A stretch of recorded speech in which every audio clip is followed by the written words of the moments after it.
Саламатсыздар, құрметті көрермендер. Арнада Антикор Лайф жобасы, сіздермен Нурбек Набиев, серіктестік департаментінің бас сарапшысы. Здравствуйте, уважаемые зрители, в эфире программа Антикор Лайф. С вами Нурбек Набиев, главный эксперт департамента партнерства. Сегодня будем беседовать на тему профилактики коррупции в Кызылординской области с заместителем акима Кызылординской области Ахмет Серик Абжалиевичем.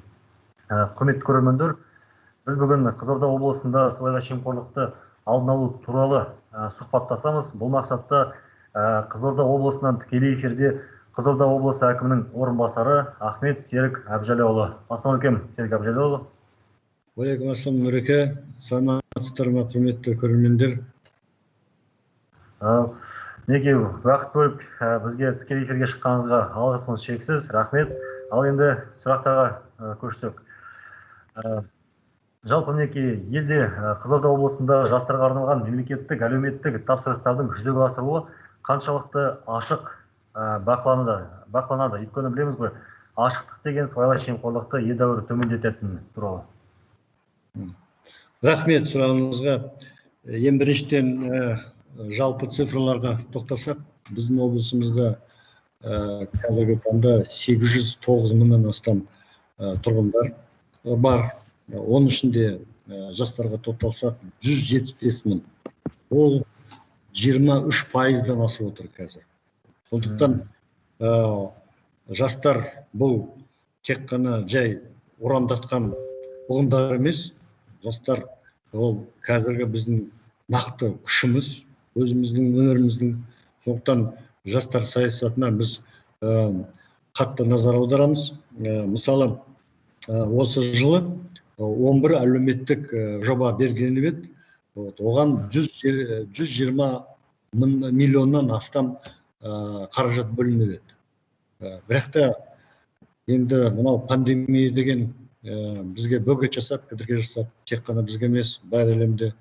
Сондықтан екі жобамыз асыруға мүмкін болмады. Өйткені оның бәрі офлайн өту керек, дәстүрлі түрде. Сондықтан сол екі жобаны біз қысқартып, қайтадан бюджетке 86 миллионнан астам қаржыны бердік.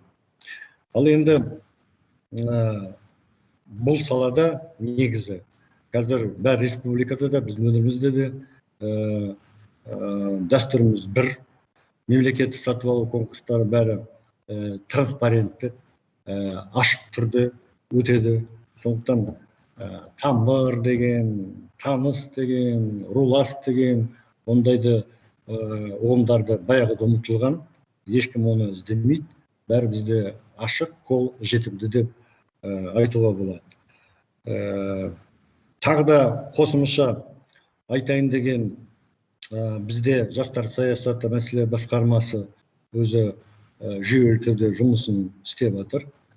Осы мәселелерді қадағалау үшін сол басқарманың жанында сарапшылар кеңесі құрылды. Оған біздің өңірде білікті,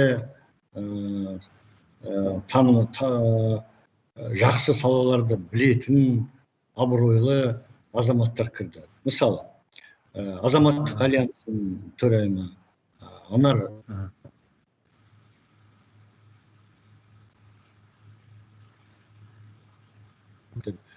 рухани жаңғыру орталықтың директоры Уалихан Ибраев, тағы да сондай танымал азаматтар қазір жұмыс істеп жатыр. Негізі осындай жұмыс бізде атқарылып жатыр осы салада. Өте бәрекелді. Енді жастар санасында жалпы сыбайлас жемқорлыққа қарсы иммунитетті күшейтудің нақты қандай жолын айтар едіңіз? Ал енді бұл жерде мен бір афоризмға тоқталғым келеді. Бұрынғы заманнан келе жатқан латындардың нақыл сөздері бар. Дура лекс, сет лекс деп. Оны аударылғанда өзіміздің тілімізге заң қатты болса да, бірақ та ол заң. Оны бәріміз орындауымыз керек. Негізі осы негізгі қағида, негізгі платформа болу керек деп ойлаймын. Одан платформадан кететін бірнеше ресурстар бар. Ең бірінші сана тазалығы. Пурус дейді. Тап-таза болу керек. Сана тазалығы үшін ең бірінші үзіліп қалды. Үзіліп кетті, бірақ тікелей эфирдеміз. Серік Әбжалович, жалғастыра беріңіз. Құрметті көрермендер, ақаулар үшін кешірім сұраймыз. Ана бірінші бағытта жаңа айтылды. Ал екінші бағытта ең басты мәселе бізде қалыптастыру керек мәдениетімізді, жемқорлыққа қарсы мәдениет. Онсыз мен көріп тұрған жоғым бұл жерде басқа жол. Соның арқасында, жемқорлыққа қарсы мәдениет қалыптастырудың арқасында біз жаймен үшінші ресурсқа тоқталамыз. Үшінші, ол негізі басты принцип деп ойлаймын, ол нөлдік төзімділік. Мысалы, ана жерде көріп тұрсаң, мүмкіншіліктер пайдаланылып жатса, қылмысқа дегендей жасауға. Мына жерде бұзушылық, оны көріп тұрсаң, қасынан өтпей, негізі азаматтық жауапкершілікті өзінің қазіргі мынау жаңа ұлттың жаңа болмысы ретінде мынау бір несі деп өзім ойлаймын, бір қасиеті деп. Сондықтан осының бәрін біз жүйелі түрде өзіміздің санамызда қалыптастырсақ, онда біз сыбайлас жемқорлыққа бір үлкен бөгет жасай аламыз. Ең бірінші сыбайлас жемқорлық, ең басты мәселе, біз мына тұрмыстық салада нөлге апарсақ, мынау озықтық мемлекеттер сол деңгейге жетті. Басқасы жаймен орнына келеді. Бірақ та сыбайлас жемқорлықты мүлдем жеңуге болмайды. Адамның психологиясы сондай. Негізі адамзаттың тарихы соны көрсетіп жатыр. Бұл жерде жаңа заңды шығара алмаймыз. Бірақ та нөлге түсіру үшін оған біз ұмтылып отырмыз керек деп мен ойлаймын. Осындай ойлар. Рахмет. Ал енді жалпы облыс көлемінде сыбайлас жемқорлық қылмыстары мен құқық бұзушылықтардың алдын алу мақсатында мемлекеттік әлеуметтік тапсырыс шеңберінде жобалар бар ма? Және ақпараттық насихаттық шаралар қалай жүзеге асырылуда? Жалпы бұл тақырыпта арнайы мемлекеттік тапсырыс қарастырылған ба екен? Әрине, Нұреке, бұл бар. Құрметті көрермендер, бұл жерде енді мен осы интернет кеңістікте, сосын анда-санда уақыт болғанда көшеде серуендеп жүргенде жиі билбордты көріп отырамын. Сол билбордта өзіміздің хакім ұлы Абай сөздері адал жүріп, адал тұр деп негізі. Сондай мықты айтылған нақыл сөз, афоризм негізі ең бірінші орын ұсталады деп ойлаймын. Дұрыс, қазір біз оны пайдаланып жатырмыз. Негізі осы жемқорлыққа қарсы жүйелі түрде жұмыста, кешенді жұмыста деп айтамын. Ал енді цифрларға сүйенсек, мен өзім деректерді алғам. 2019 жылы біз 10 жоба өзіміздің өңірімізде іске асырылды осы сала бойынша. Биыл 7 жоба жүзеге асырылып жатыр. 2019 жыл арнайы бұл жерде өзіміздің жобамыз болды. Құқық бұзушылыққа, қылмыстылыққа, сыбайлас жемқорлыққа, мүлдем төзбеушілік қағидаттарын қалыптастыру дегенде. Ал енді биыл бұл жұмыстар өз жалғасын тауып жатыр. Негізі қазіргі таңда бұқаралық ақпарат құралдары өзіміздің аудан, қала, облыс, республика деңгейінде бәр жерде біз кешенді жұмыстар жүргізіп жатырмыз. 250 материал шығарылды. Бұнда тек қана бұрынғы дәстүрлі жай үгіт насихат нелер емес, мақалалар емес, материалдар емес. Бұл жерде қазіргі 21 ғасырдың жаңа тәсілдері бар. Инфографикамен көрсетеміз, мысалы, диаграммамен көрсетеміз, вайндарды да қосамыз. Енді бізде креативтік мысалы күштеріміз Алматыға қарағанда, Нұр-Сұлтанға қарағанда аздау шығар негізі деп. Енді былай жалпы қалыптасқанда сондай ойлар бар. Бірақ та біз бұл жерде де өзіміздің жергілікті материалдар шығарып отырмыз. Жергілікті вайндарымыз бар дегендей. Сондықтан бұл жерде де жұмыс жүріп жатыр. Ал енді мынау бағана өкінішке қарай тағы да айттық қой, мынау індетті тағы да бұл жерде бізге кішкене кедергі жасайды. Бірақ та қазір онлайн форматқа біз шығардық. Мен сіздерге айтайын, мысалы ютубта біз өзіміздің зонтичный бренд деген ұғым бар. Сол шеңберінде біз сыр шаңырағы деп аштық бір медиа блокты. Мысалы сол шаңырағында біз өзіміздің мәдениет саласында қандай жұмыстар жүргізіліп жатыр, соны көрсетеміз. Сыр бірлігі деген, сыр бірлігі ол қоғамда бізде қандай жаңалықтар бар, қоғамда қандай жағдай жасалып жатыр, негізі үкіметтік емес ұйымдарға мысалы дегендей соны көрсетеміз. Міндетті түрде жастарды айтып отырдым, жай сөз емес, жастарға да арналған сыр жастары деген медиа блог бар. Енді жастар жүргенде спорт қайда болады? Спорт қасында. Сонда сыр спорты дегенде. Ал енді біздің бұрынғы заманнан келе жатқан өзіміздің ұлттың жадында сақталған, қазірде біз ылғи сол кісілердің ұлы тұлғаларының нақыл сөздерін айтып отырамыз. Мен үш биді айтып отырмын. Өзіміздің үш биіміздің. Сол мәселеге тоқталсақ, сол қазір жандандырымыз осы жақта жұмыстарда.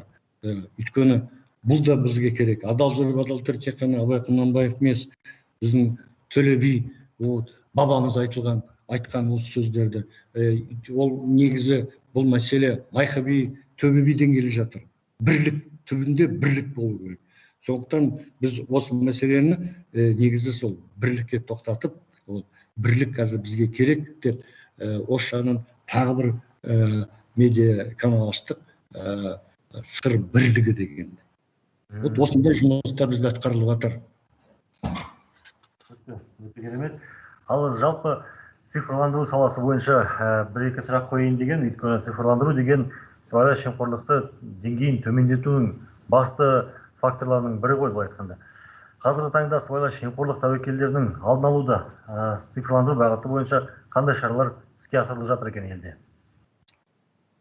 Енді баршаңызға мәлім, қазір әлемде қазір болғанда бірнеше жыл болды.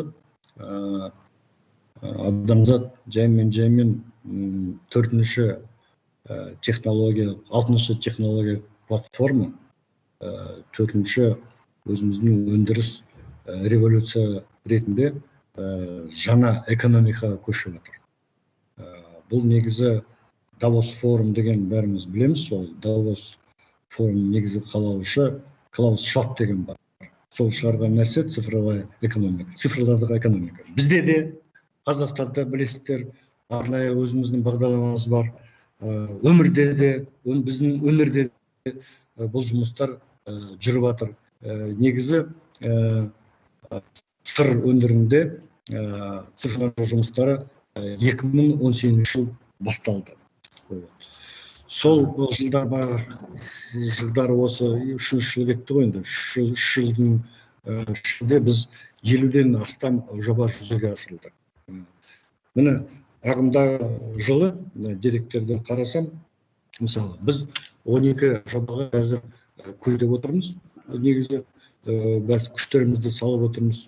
Сол 12 жобаға 850 миллионнан астам қаржы бөлінген. Ол қандай салалар? Ең бірінші бізде әрине індеттің арқасында бәр тек қана Қазақстанда емес, әлемдегі адамдар, азаматтар түсінді денсаулық сақтау, медицина қандай орында болу керек. Сондықтан ең бірінші сала бұл жерде денсаулық сақтау. Ал денсаулық сақтау саласында бізде 20 қызмет көрсетіліп отыр. Соның 11-і қазір электрондық түрде мысалы көрсетіледі. Ал қалған 9-і ол автомат түрде процестері, жұмыстары қазір жалғасып жатыр. Негізі денсаулық сақтауды алсақ. Мысалы, енді жастар білмейтін шығар, бірақ та басқа буындарда қазіргі өзіміздің заманауи қоғамда есінде, жадында есінде, бұрынғы заманда 083, 086 деген бір медициналық анықтамалар болатында. Соған кезекке тұрып жүрушы едік.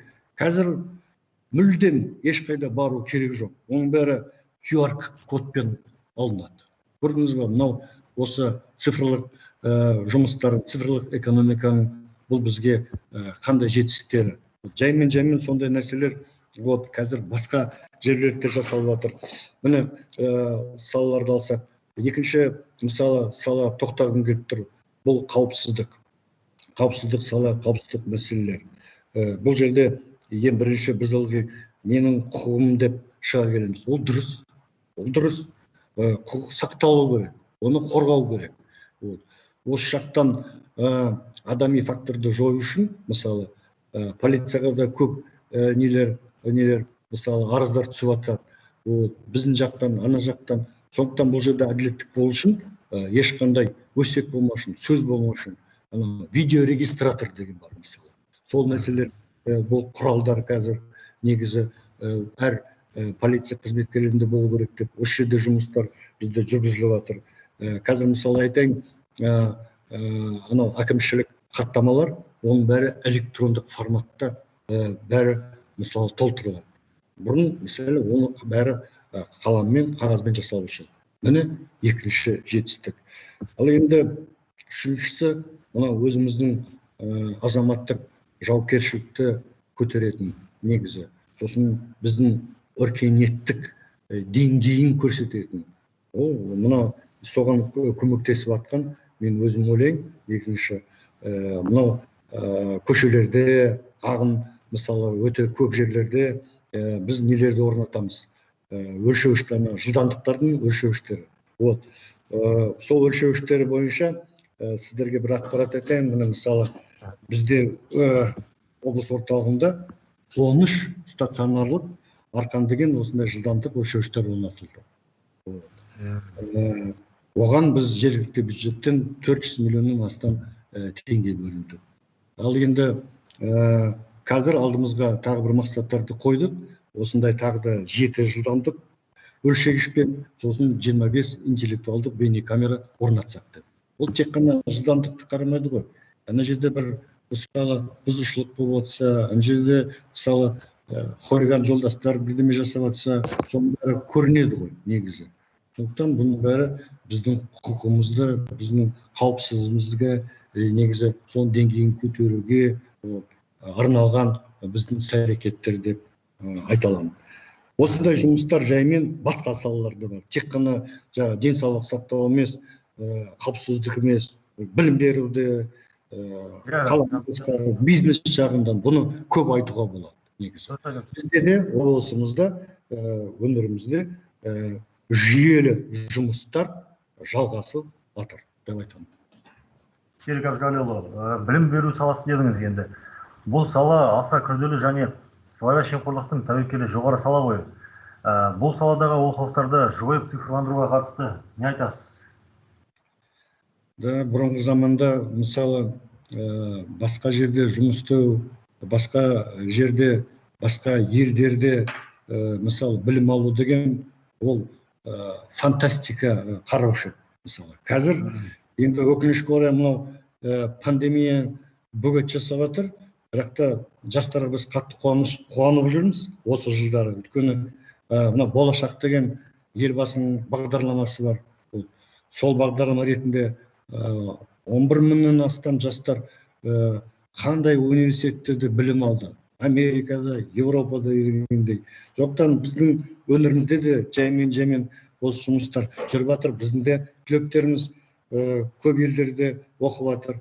Ал енді айтайын деген мына Smart Nation деген республикада портал бар. Біздің енді өңірімізге тоқталса, бізде жұмыс Snation деген, KZ деген осындай өзіміздің интернет ресурсымыз бар. Бұның негізгі мақсаты қандай? Бұл жерде де мынау жемқорлыққа қарсы мысалы өте жақсы жұмыс істейді. Осы портал, осы интернет ресурс. Өйткені жұмысқа мысалы мұғалімдерді алам десек, бұл адами факторды жойып тастайды. Мынау автомат ретінде, өйткені мынау интернет ретінде өз нелерінің ішіне кіреді, өз құжаттарын бәрін тапсырады, бәрі электрондық түрде жауап беріледі. Осының арқасында міне мысалы мен әдейі цифраны сұратып едім. Бізде негіз облыс бойынша 293 білім беру үйім қосылған. осы жүйеге, жаңа порталға.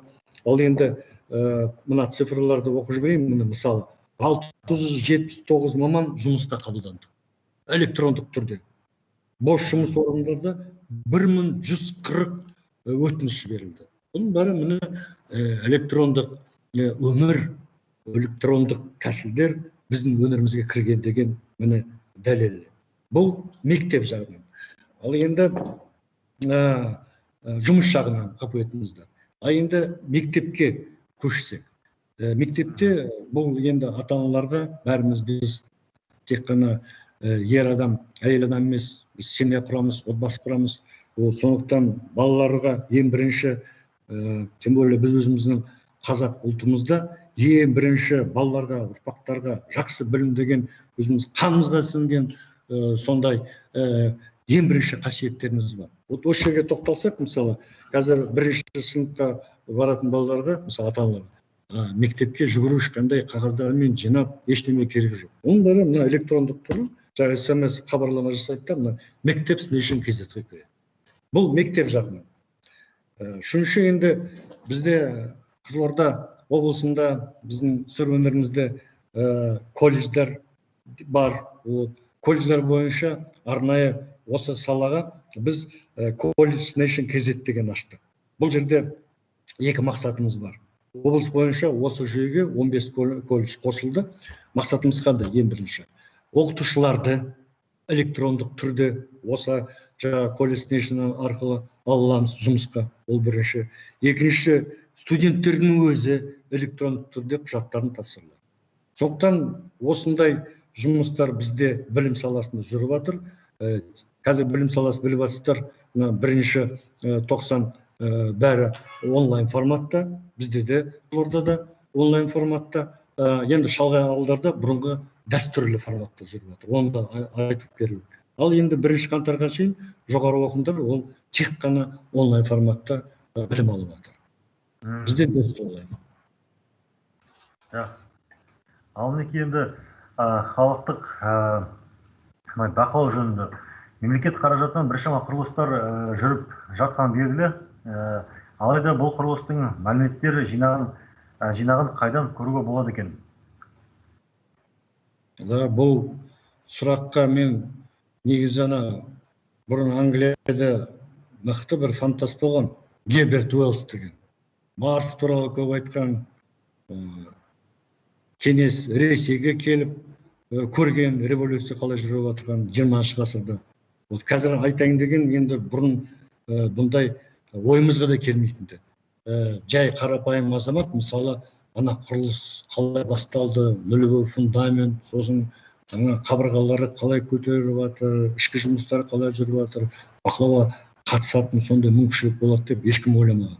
Мысалы, бұны мен неге айтып отырмын, біздің өнімізде республикада аналог жоқ, өзімізде ең бірінші осындай жоба біз іске асырдық. Оның аты Е-строй дейді. Е-строй деген KZ, бұл цифрлық технология бізде басқармасы бар. Солар осы платформаны әзірленді.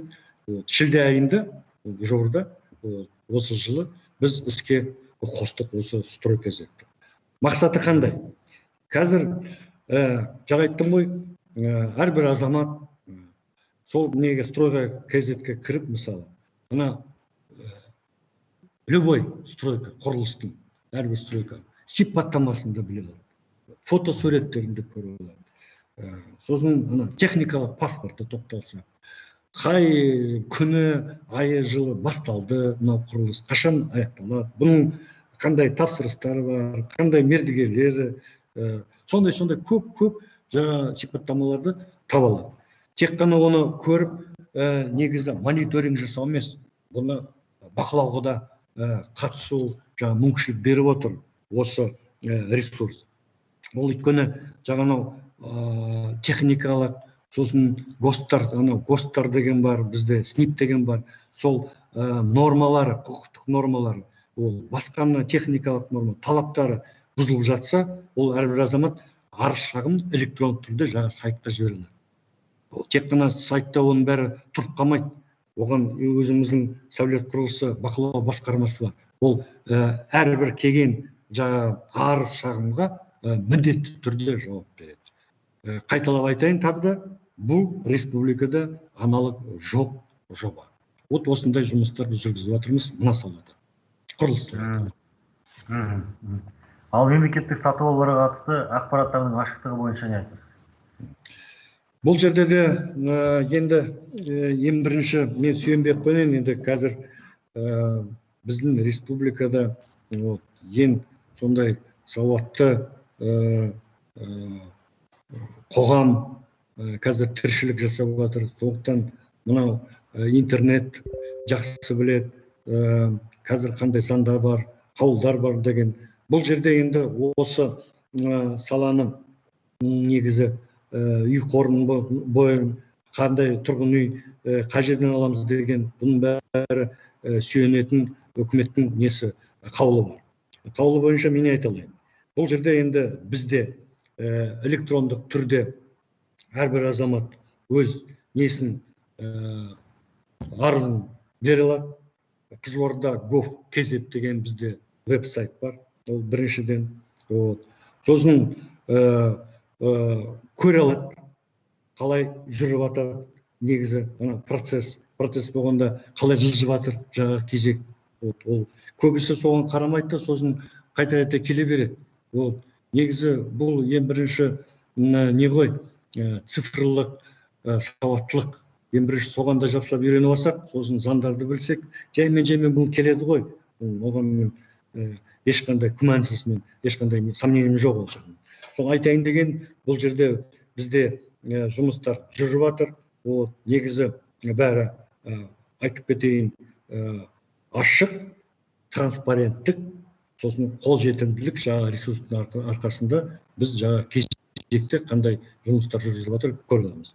Енді цифраға сүйенсек, мысалы бүгінгі күні біздің облыс бойынша мына цифраны оқып жіберейін, тұрғын үй алу үшін кезекте 29 мыңнан астам адамдар қазір тіркелген. Оның ішінде атап айтып келген, мысалы жетім балаларда, ата-аналарда, қамқорлықсыз қалған балалар, көп балалы аналар. Бұл кезек бойынша кім тұрып жатыр. Ал енді осы жылдың мынандай деректері алдында жатыр. Мысалы облыс бойынша біз биыл 660 адамға баспана бердік. Оның ішінде көп балалы отбасылар, бұл жерде мен сызып өткім келіп отыр, 395 адамға берілген. Енді жаймен жүйелі түрде бұл жерде де жұмыстар атқарылып жатыр. Сосын жаймен мына мәселелер цифрландыру процестер. Бұл толығымен әлі 100%-ға шейін апарылады деп айтқым келеді. Ал енді сыр өңірінде осы экологиялық мәселе өзекті болып тұр бүгінгі күні. Қазақстан Республикасының экологиялық кодексіне сәйкес қоршаған ортаға шығарылатын нақты эмиссиялар және қоршаған ортаны қорғау жөніндегі іс-шаралар жоспарының орындау есептерін табиғат пайдаланушылар 90 сайын уәкілетті мекемеге келіп қағаз түрінде тапсырып келеді. Бұл бағытта қандай шаралар атқарылуда? Жалпы сіздің ойыңызша мұнда сыбайлас жемқорлық тәуекелдері бар ма екен? Адам мен адам кездесіп қағаз тапсырған кезде. Сыр өңірі алаштың анасы деп елбасы айтқан бәріміз білеміз. Өкінішке орай өндіріс, басқа да техногендік факторлар болып, сыр өңірі бір жағынан экологиялық катастрофа көрген өңірі. Сосын бізде мынау эпидемиялар, мысалы қазір басқа өңірлер пандемияны көріп жатыр десе, сыр өңірі оны үнемі көріп жатыр, басқа вирустарды. Мысалы обалар, сосын Конго Крымская геморрагическая лихорадка деген бар. Сондықтан бізде бұрыннан осы салада жұмыстар жүріп жатыр. Бұл адамның санына кірді. Табиғатты ең бірінші сақтау керек, табиғатты қорғау керек дегенде. Ал енді біз енді феодализмді тұрып жатқан жоқпыз. архаизмға жол бермеуіміз керек.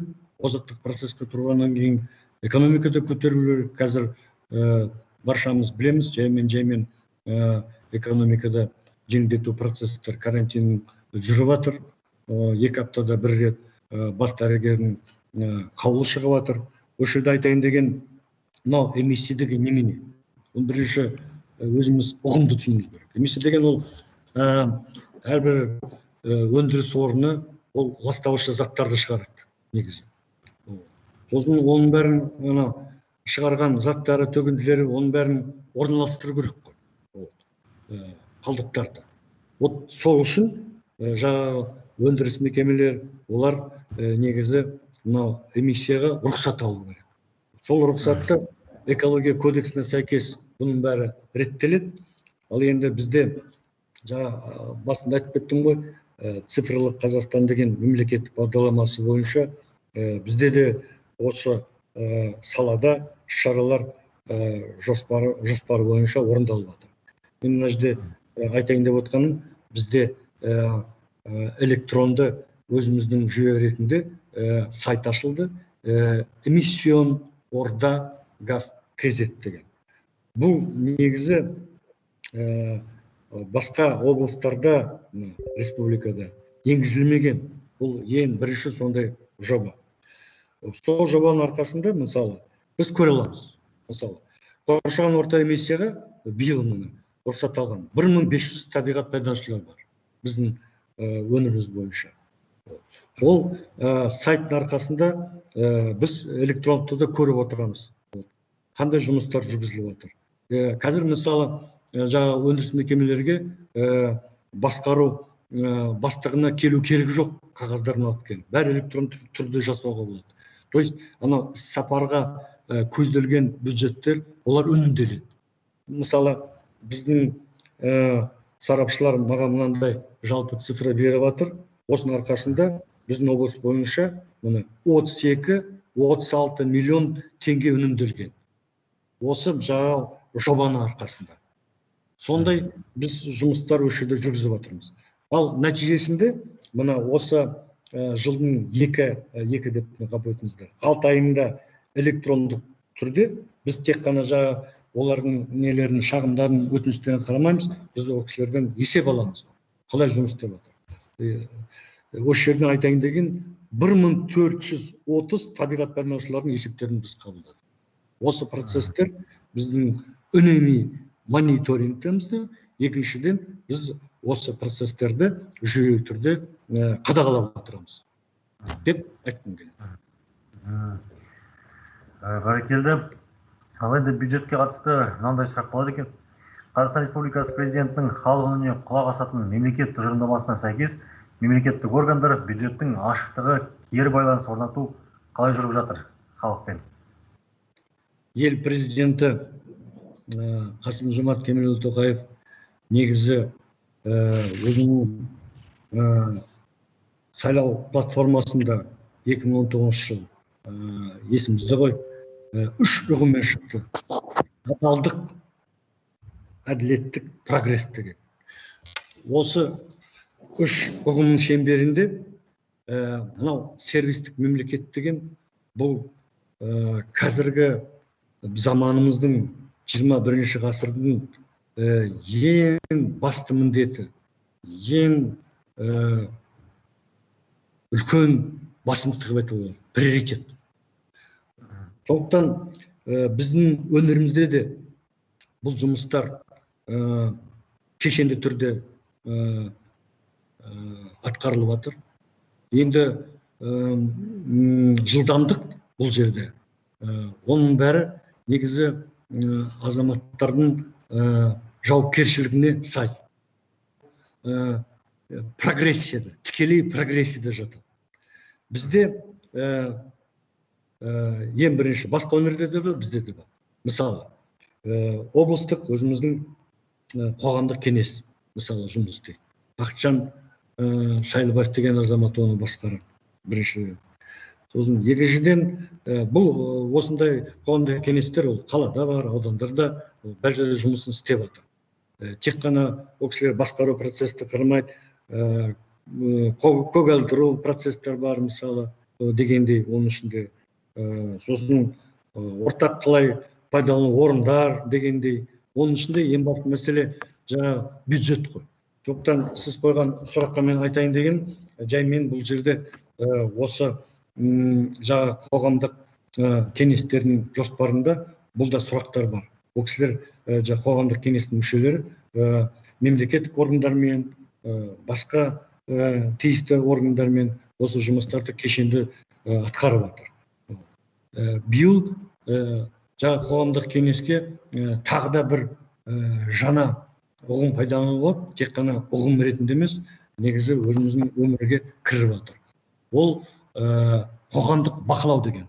Қоғамдық бақылауда бізде өзіміздің азаматшамыз бар, Ольга Чебакова деген.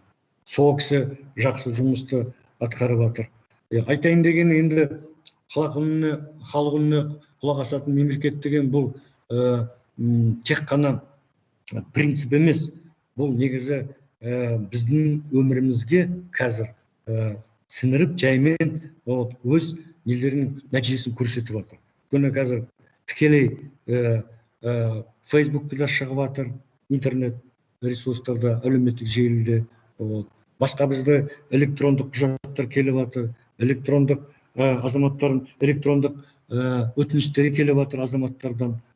Сондықтан айтайын деген мынау адалдық алаң, сервис ашық әкімдік деген мысалы енді бұған кішкене болғанда енді мынау пандемия ғой тағы да бөгет жасап, сондықтан мынау әлеуметтік қашық деген қазір ұғым болды. Соған не етіп, сосын онлайн не қабылдау деген бар. Сол тәсілдердің арқасында біз осы сұрақтарды шешіп жатырмыз.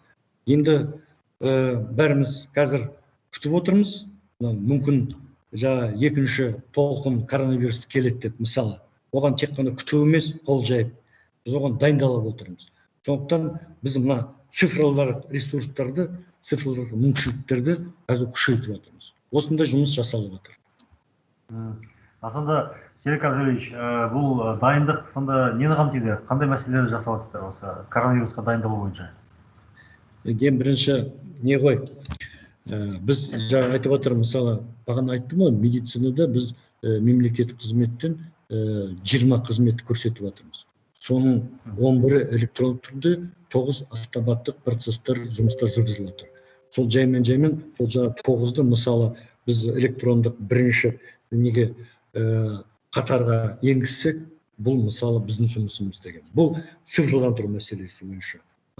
Негізгі мәселе оның бәрі әрине медицина саласын қазір жақсылап көмектесіп сол жағынан тек қана сөзбен емес, ең бірінші материалдық техникалық мысалы. Бұл жерден ең басты мәселе бір-бірімізді сақтау үшін ол бірінші процесс қой. Негізі бірінші өзіміздің бұны былай айтуға болады. Бұл азаматтық жауапкершілік деп соған жатады деп айтуға. Бұл біздің азаматтық борышымыз ретінде. Әрбір азаматтың. Үкімет тарапынан. Ең бірінші, әрине, біз аурухана, емханалардың материал техникасын, базасын күшейтуіміз керек. Бізде міне мысалы қазір 9 ПТР аппарат жұмыс істейді. 6 томограф, 117 өкпені желдету аппараттары бар, ИВЛ-дар. Тағы да екінші мәселе бұл жерде жаңа кадрлар тапшылық. Бізде мысалы кадрлар тапшылық, ол дәрігерлерде. Дәрігерлер болғанда сирек кездесетін арнайы салалар. Сол жерде жұмыс жүргізіп жатырмыз. Бұл мысалы екінші мәселе. Үшіншісі, бетперде, мысалы, қорғаныс костюмдер, соның бәрін запас жасау керек, қор жасау керек. Сосын ең бас мәселе ананда тек қана біз мысалы біз емес, басқа өңірлерде оны көрді, жетпеді ғой. Мысалы дәрілер, дәрі-дәрмектер. Соны біз қазір қорларын күшейтіп жатырмыз, көбейтіп жатырмыз. Тек қана мысалы емхана, аурухана емес, халыққа да жететін аптека ретінде дәріханалар. Осы жақтардың осы жаңа айтқан 3 бағытта қазір кешенді жұмыстар жүргізіліп жатыр. Жалпы осылай. Жалпы енді Серік Әбжелұлы журда Қазақстан Республикасының президенті Қасым-Жомарт Кемелұлы Тоқаев сыбайлас жемқорлық мәселелері бойынша кеңес өткізді. Сіз сол кеңеске де қатыстыңыз ғой енді. Жалпы айтылған тапсырмалар бойынша қандай шаралар қабылданып жатыр бүгінгі күні? Ең басты здесь осы мәселе бойынша жаңа жиналысқа біз қатыстық, тапсырмалар алдық. Енді ең бірінші айтатынымыз қазір басты мәселе жаңа айттық қой, сервистік мемлекет. Халық үніне құлақ асатын мемлекет. Сол принцип ең бірінші, соны тереңдету. Әрбір азаматтың арыздары, шағымдары міндетті түрде қаралу керек. Міндетті түрде. Ол ең бірінші тапсырма, соны біз кешенді, жүйелі түрде іске асырып жатырмыз. Бәр әкімдіктер өзіміздің облысымызда бірінші назарға бұны алып отыр. Бұны айтуға болады. Екінші мәселе, қазір мынау жемқорлыққа қарсы, мысалы, қазір менде қолымда алдымда цифрлар жоқ, сондықтан ешкімді алдамайын, болғанда айтам. Негізі бағана айтып кеттім, ең басты мәселе жемқорлыққа қарсы күрескенде, қарсы іс-әрекет жасағанда, ол мынау өзіміздің тұрмыстық жемқорлықты ең төмендету. Осы салада, мысалы, біз қазір күштерімізді салып жатырмыз. Бәр күштеріміз. Тек қана біз емес, басқа облыстарда сонда жұмыстар жасалып отыр ғой. Негізі үш жерде мүмкіншіліктер көп. Бұл жерде қана мемлекет тарапынан емес, бұл негізі дидактикалық процесс деп айтуға болады. Бұл жерде екі тарап бар. Біреу мемлекет, мысалы органдар, екіншісі мен, мысалы өзім жеке азамат. Азамат ретінде менде де жауапкершілік бар. Бірге күресуіміз керек. Жаңа нөлдік төзімділікті айттым ғой. Бірінші сол қағиданы іске қалай асыру керек. Осы екінші мәселе. Бұл жаңа тұрмыстық жемқорлық. Сосын мына экономика, әлеуметтік сала. Енді экономика болса, әлеуметтік салада көтеріледі. Экономика жағынан қазір жеңілдету процестерде біз осыны қарап отырмыз.